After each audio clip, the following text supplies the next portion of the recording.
3 نمازوں کا 5 نمازوں کا اپنے دل کے اندر عزم بالجزم کر لیں، اللہ جو کچھ بھی ہوتا ہے میں نے نماز کو کبھی قضا نہیں کرنا۔ میرے محبوب صلی اللہ علیہ وسلم نے ارشاد فرمایا جب کوئی بندہ فجر کی نماز کو چھوڑ دیتا ہے، فجر کی نماز قضا کر بیٹھتا ہے، آسمان کے اوپر سورج طلوع ہو جاتا ہے تو شیطان بندے کے کان میں آ کے پیشاب کر دیتا ہے۔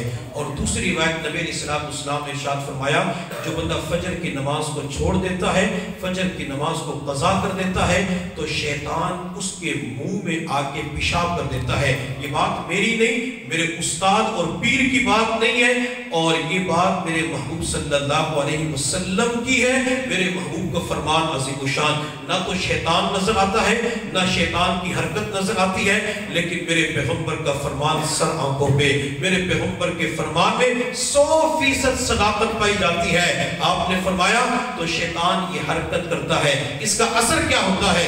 اس کا اثر یہ ہوتا ہے کہ بندے کا دماغ کمزور ہو جاتا ہے، حافظہ کمزور ہو جاتا ہے، نسیان بندے کے اوپر غالب آ جاتا ہے، بندے کو دورے پڑتے ہیں، اور جب بندے کی منہ کے اندر شیطان یہ حرکت کرتا ہے تو بندے کی زبان سے پھر سچ نہیں نکل سکتا، بندے کی زبان سے اللہ کا ذکر نہیں ہو سکتا، بندے کی زبان سے درود شریف نہیں نکل سکتا، بندے کی زبان سے میٹھے بول نہیں نکل سکتے، بندے کی زبان سے ہمدردی کے بول نہیں نکل سکتے، بندے کی زبان سے اچھے کلمات نہیں نکل سکتے، پھر اسی زبان سے گالیاں بھی نکلتی ہیں، اسی زبان سے انسان دوسروں کو ایذا بھی پہنچاتا ہے۔ اب یہ انسان دوسروں کو جو ایذا پہنچاتا ہے، یہ حافظہ کمزور ہو جاتا ہے، تو اس کی بنیادی وجہ کیا ہے؟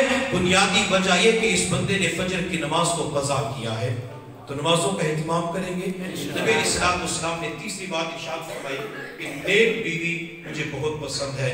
گھروں کے اندر جو شادی شدہ حضرات ہیں ازدواجی زندگی گزارتے ہوئے اپنی بیوی کے ساتھ اچھے سلوک کا معاملہ کرنا چاہیے، نرم لہجہ استعمال کرنا چاہیے، نرم گفتگو کرنی چاہیے۔ اس سے 2 دل جڑ جاتے ہیں۔ جب میاں بیوی کا دل جڑ جاتا ہے اللہ ان دلوں کے اندر اپنی محبت بھی پیدا فرما دیتی ہے۔ چنانچہ ایک پٹھان اللہ کے راستے میں 4 مہینے لگا کے آیا، لطیفہ ہے، تو بیوی کو مارنا شروع کر دیا۔ تو کسی نے کہا اللہ کے بندے جماعت والے یہی سکھاتے کہ بیوی کو مارو، تو اس نے کہا کہ میں بیوی کو اس لیے ماروں کہ داڑھی نہیں رکھتی ہے۔ تو اس نے کہا بیوی بھی داڑھی رکھتی ہے، مردوں کے بال ہوتے ہیں، خواتین کے تو بال نہیں ہوتے۔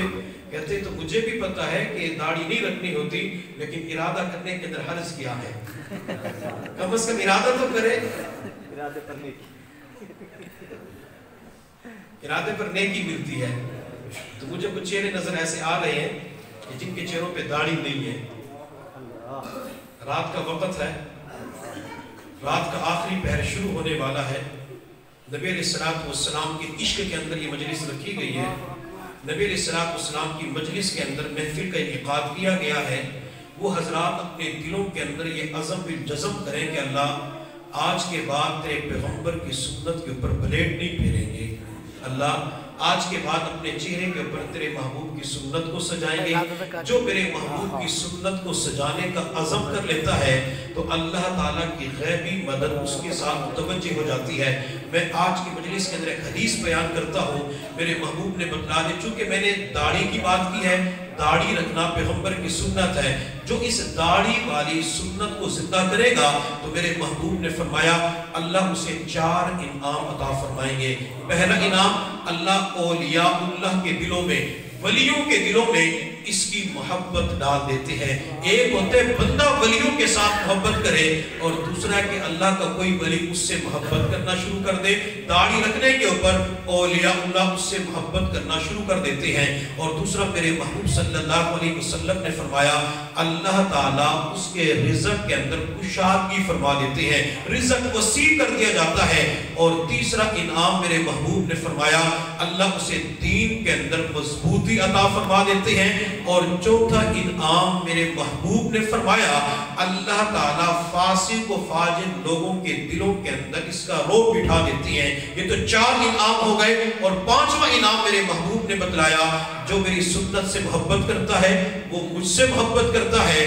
وَمَنْ أَحَبَّنِي كَانَ مَعِي فِي الْجَنَّةِ، اور جو میری سنت سے محبت کرے گا، داڑھی سے محبت کرے گا، تو یہ بندہ جنت کے اندر میرے ساتھ ہوگا۔